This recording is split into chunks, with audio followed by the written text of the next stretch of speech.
Kirine bugün seçeriz ürünleri.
سلام بیننده های عزیز، روزتون بخیر و شادی باشه. امیدوارم در هر کجای این جهان هستید شاد و خرم باشید.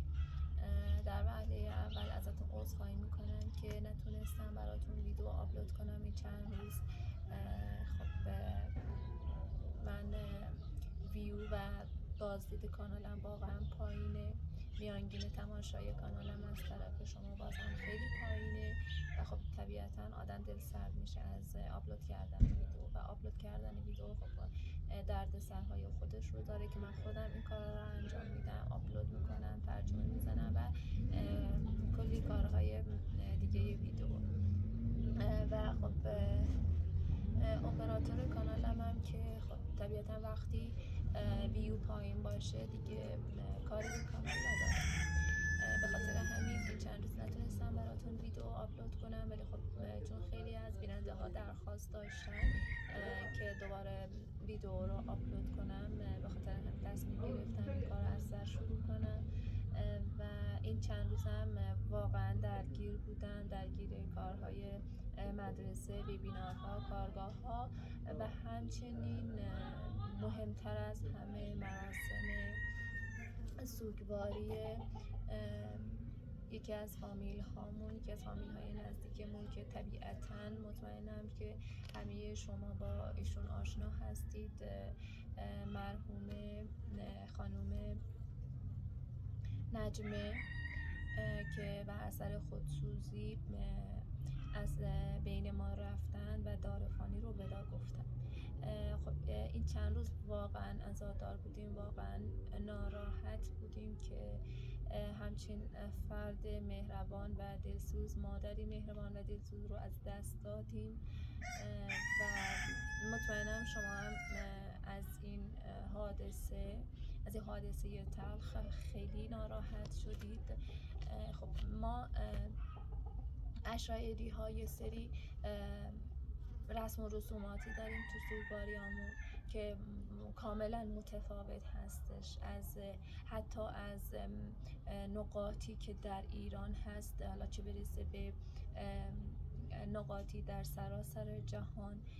مراسم سوگواری های ما از این قراره که مثلا ما تشییع جنازه رو که داریم، بعدش دوباره مراسم هفته هستش یا همون مراسم سوم، مراسم ختم به صورت یک جا برگزار میشه. خب مثلا تا چند سال پیش، 1-2 سال پیش، دوباره مراسماتمون با مراسمات امروز کاملا متفاوت بوده و یه سری رسم و رسوم‌های دیگه‌ای داشتیم که خب بنا به دلایل اقتصادی این رسم و رسومات برداشته شده.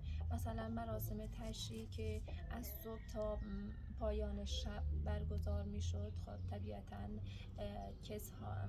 افرادی که در این مراسم شرکت می کردن باید به نوعی پذیرایی می شدند و خب به دلیل شرایط اقتصادی این مراسم ها از صبح به بعد از ظهر موکول شده ولی همچنان باز در طایفه های این رسم هست که مراسم سوگواری از صبح تا پایان شب باشه و در مراسم سوگواری های ما افراد درجه 1 قبلا اینجوری بوده که افراد درجه 1 تا 40 روز در خانه صاحب عزا به سوگواری می نشستند و این 40 روز رو به خونه های خودشون نمی رفتن و باز این یکی از مراسم هایی که تا 1-2 سال پیش بود در میان ما، ولی خب باز از بین رفته و شاید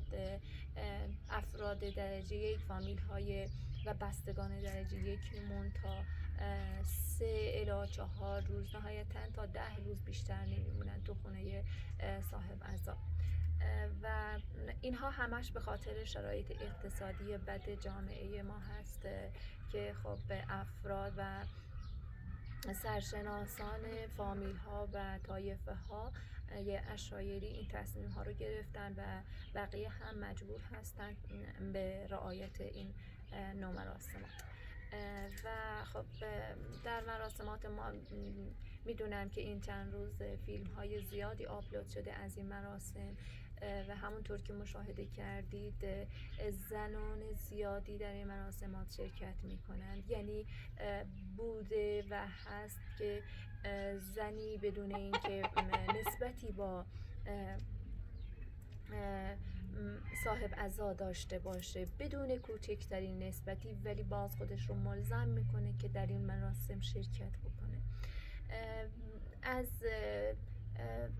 این رسم و رسومات از یک جهت به نظر من خوب هستش که در کنار همدیگه قرار میگیرن و خب این تسلی بخش بازماندگان صاحب عزا میشه و از یک جهت دیگه هم واقعا خب دردسرها و اذیت‌های خاص خودش رو داره. وقتی مراسم شروع باشه، تو خونه صاحب عزا جا نیست، امکانات پذیرایی خیلی مشکل میشه و یکی از رسم‌های دیگه‌مون تو مراسم سوگواری که باز به نوعی به نظر خودم میتونه جنبه مثبتی داشته باشه اینه که فامیل ها، همسایه ها و حتی مردمی که در این روستا هستند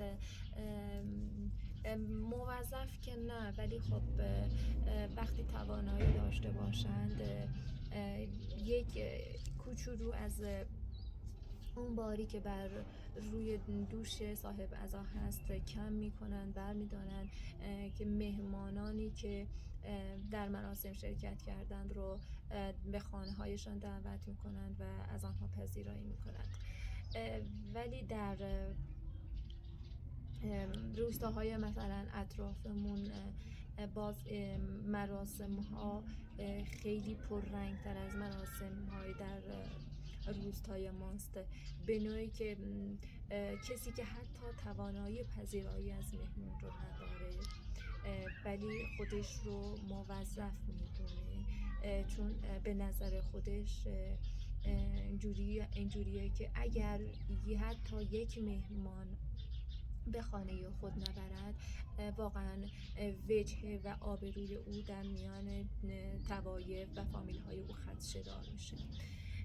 و خب این جنبه منفی این رسم هست به نظر من، چون واقعا کسی که توانایی نداره به جای اینکه اون هزینه‌ای که اون حق و زحمه یک ماهش رو به جای اینکه بیاد خرج خانواده خودش، دختر خودش، پسر خودش، همسر خودش بکنه و در یک مهمانی خرج افرادی میکنه که وارد خونه سالمندان میشن و خب این به نظر من خیلی ناشایست و خیلی بد هستش که امیدوارم همچین رسمی به زودی باز برداشته بشه. یک رسم دیگه ای که تو مراسم صاحب عزا داریم، همونطور که نمیدونم شاید فیلم گرفته باشن براتون، اینه که ما تا قبلا اینجوری بود که تا 40 شبانه روز تقریبا 5-6 تا 10 نفر از نزدیکان صاحب عزا باید روی قبر در قبرستان روی قبر مرده میخوابیدند. خب چون اینجا جانوران خیلی زیادی وجود داره و از ترس اینکه مبادا جانوری بیاد و جسد مردشون رو ببره تا 40 شبانه روز روی قبر میخوابیدن. ولی خب باز امروزه فکر کنم بعد از نهایتا 15 تا 20 روز که سنگ قبر رو روی قبر میذارن دیگه نیازی نیست به ادامه خوابیدن روی سنگ قبرها. دوباره یکی از رسم‌های دیگه مراسمات سوگواریمون اینه که حتما ما باید یک خواننده دعوت کنیم و خب باز یه سری جنبه‌های مثبت و منفی داره این رسم، چون افرادی هستند که به نوعی تظاهر میکنند که مثلا بهترین خواننده رو برای مراسمشون بیارن و قشنگ مثلا تو چشم مردم باشن، ولی خب بعضی هم واقعا توانایی ندارند ولی باز وانمود میکنند به توانایی این کار و خواننده هایی رو دعوت میکنند که نقل و زحمه های هنگفتی باید بهشون پرداخت بشه. این خواننده یه سری شربه هایی، یه سری بیت هایی، شعر هایی در مورد فردی که مرده، در مورد خانواده آن فرد میخونه و خب طبیعتا افرادی که در این مراسم شرکت میکنن با شنیدن این شربه های سوزناک گریه میکنند و واقعا هم شربه هاش سوزناک هست و دوباره روزی که فرد به خاک سپرده میشه حتما باید، اگر که جوان بود حتما باید از ساز و طبل استفاده کنند، ولی خب طبیعتا هر چیز مسن‌تر باشه نیازی به این ساز و طبل نیست، چون یکی از عقاید ما این هست که جوانی که ناکام از دنیا رفته و مثلا هنوز ازدواج نکرده برای او ساز و طبل استفاده می کنند که به نوعی ناکام از دنیا نره.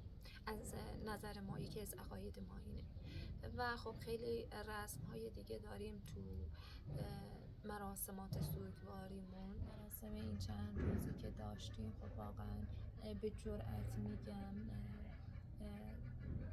کمتر مراسم تا این حد شلوغی داشتیم تو این روزها و به نوعی واقعا همه مردم تمام مردم این روستا، حتی افرادی که کوچکترین نسبتی با مرحوم نجمه نداشتند، واقعا غمگین و ناراحت شدن، متأثر شدن از این حادثه ای که هنوز بعد از گذشت چند روز باور نداریم که این حادثه رخ داده و خب خیلی طبیعتاً برای ما سخته که باور کنیم که مرحوم نجمه از بین ما رفته و مهمتر از همه دلیلی هست که واقعاً چرا نجمه دست به خودسوزی زده، چه دلیلی داشته و هنوز ما تو شوک هستیم که واقعا چرا این کار رو انجام داده. من که خودم میگم که واقعا چرا یک مادر به چه حدی میرسه که به چه جایی میرسه که یک مادر بتونه از بچهش دل بکنه.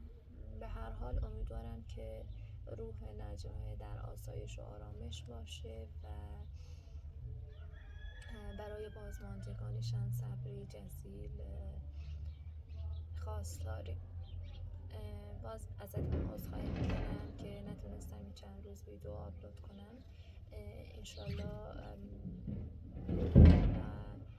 تصمیم گرفتم که اگه در حد توانم تا جایی که بتونم براتون ویدیو آپلود کنم و تا حدودی در کنار شماها باشم. امیدوارم که حمایتم کنید، همراهیم کنید. دارید میبینید که ویوهای کانالم واقعا پایینه، میانگین تماشای کانالم واقعا پایینه. ازتون میخوام که ویدیو را تا پایان مشاهده کنید و خب من واقعا یه سری جاها امکانش نیست فیلم بگیرم، مثلا حضورم در مدرسه، حضورم در مثلا بانک ها یا یه سری جاهایی که میرم واقعا امکانش نیست من فیلم بگیرم. و یک خبر خیلی خوشحال کننده میخوام بهتون بدم، اینه که من این چند روز باز دنبال کارهای اداری حضانت ارسلان بودم و تونستم تا حدودی این کارها رو پیش ببرم. انشالله خیلی سریع و خیلی زود ارسلان رو برمیگردونم. روزتون خوش، امیدوارم هر جا هستید موفق و پایدار باشید.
جالبه. اون سری که رفتم شکایتشونه که تی خانوادیشون کردم، گفتم بچه‌تون نذارین بیاری اینقدر کثیف کاری کنه. مامانه برگرده گفت که خب بچه این ما چی کارشون کنیم. آدم میمونه به این آدم ها دیگه چی.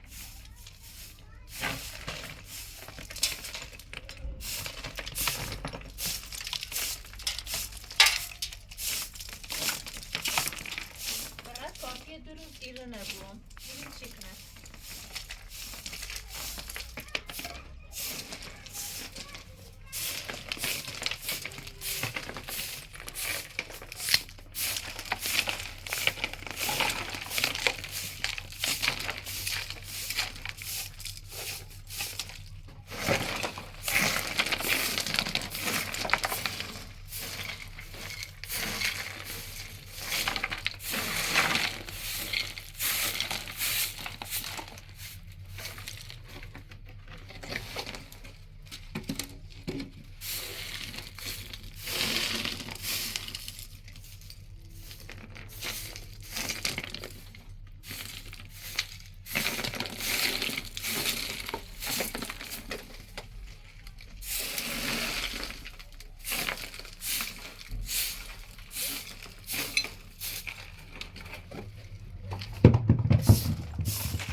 اومدی عشقم؟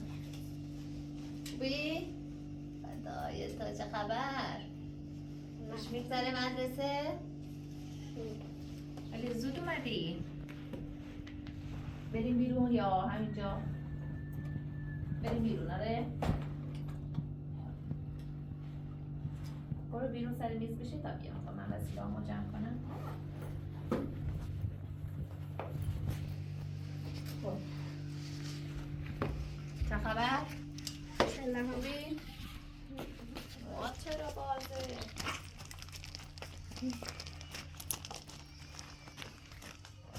بچه‌های همسایه‌ها میان اینجا رو خیلی کثیف کرده بودن.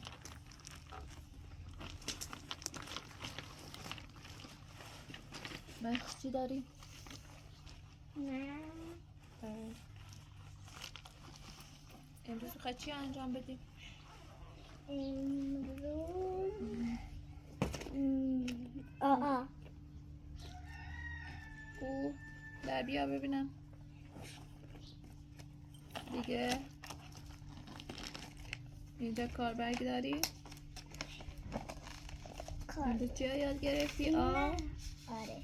باریکلا. این کاربرگ رو باید انجام بدیم؟ آره. آره.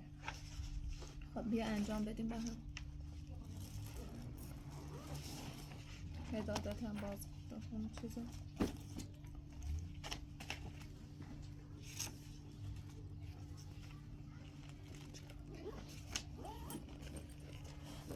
موبند داری موهاتو ببندم اذیت نشی؟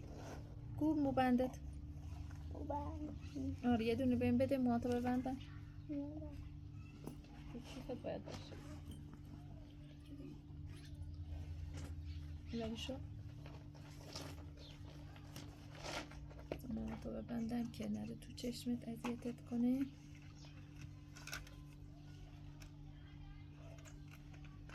شپش مپش که نداری. نه. خب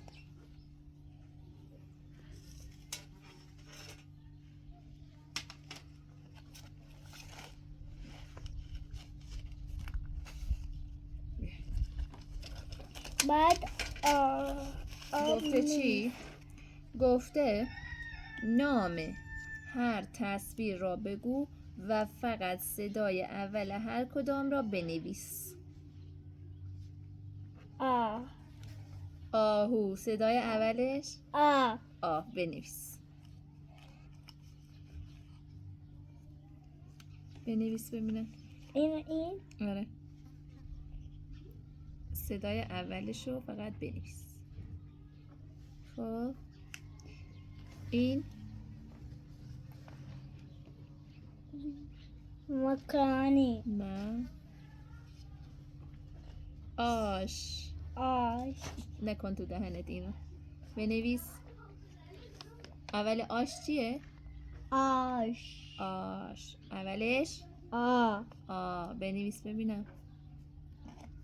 باریکلا. شکر نو کبریت این شکر نو نمک نو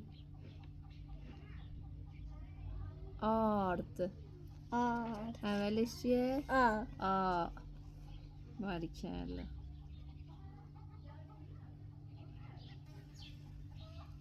این چیه؟ کبریت نو یه چیزیه که اولش آ داره.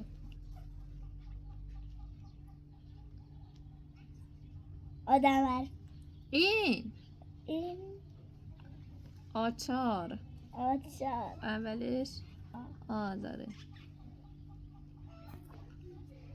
خب بعدیا به نظر در نام هر تصویر کدام شکل آ اول یا غیر اول به کار می رود؟ خانه مربوط به شکل مناسب را رنگ کن. خب رنگش کن. خانه مربوط به شکل را رنگ کن. باید رنگش چه کنی. رنگی؟ هر رنگی دوست داری. به نظرم قرمز. آره قرمزش کن ببینم. اینا؟ آره دیگه آ اول آ غیر اول.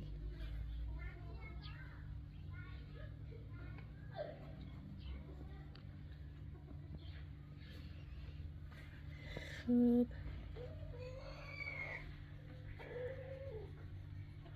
آره گردی گردی رنگ کن که توش سفید نباشه. بنویس. رو بنویسم. بله اینا. آره.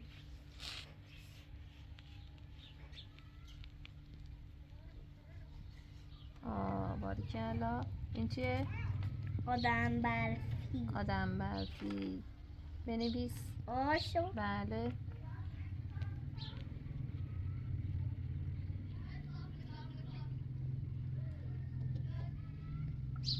خب این چیه؟ آتش. آتش. باریکلا. آشو. آشو بنویس ببینم.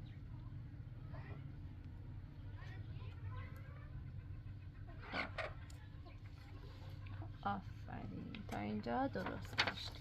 حالا بریم اینجا. خب دفترتو باز کن. دیگه دوست دارین می‌نویسیم. یه مخش دیگه هم دارم. بازم داری؟ رو گفت دیگه نمیخواد. خدا نوشتی؟ ها. این مال ریاضیه. خب اینم مال علومه.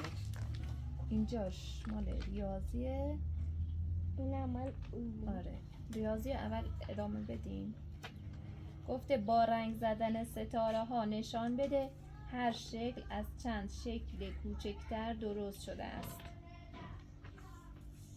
آره 4 گوش. با رنگ زدن ستاره ها نشان بده هر شکل از چند شکل کوچکتر درست شده است. این چند تا این یه شکل کامله. خب از چند تا شکل کوچیک درست شده؟ از دو تا ستاره رنگ بزن تا من یه انار بیارم. بقیه‌رم همین جوری انجام بده.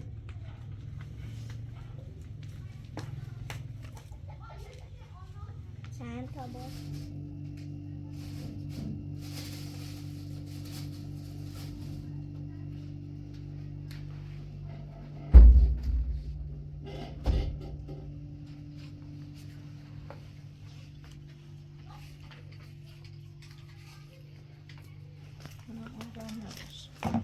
من تمام کردم. تمام کردی؟ خب بقیه‌اش هم نوشتی؟ به همین زودی چند تا شد؟ 3 تا. باریکلا. خب با توجه به رنگ های نوشته شده هر شکل را رنگ بزن و جدول را کامل کن. بذار بیام اینو برات بگم. اینا رو بشورم اول.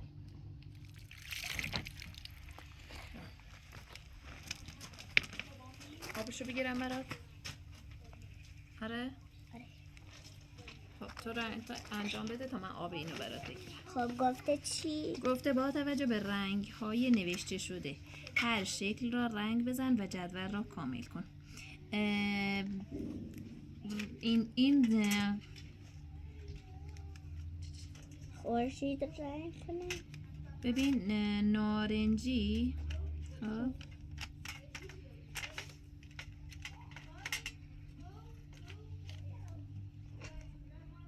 صورتی. آره چارجر پایین صورتی. بیا اینو دیگه کامل آبش رو گرفتم. بشی بخور. خودت گازش بزن بگیر.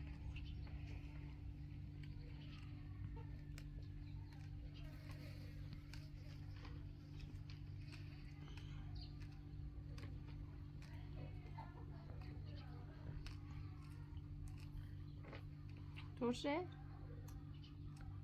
بخور.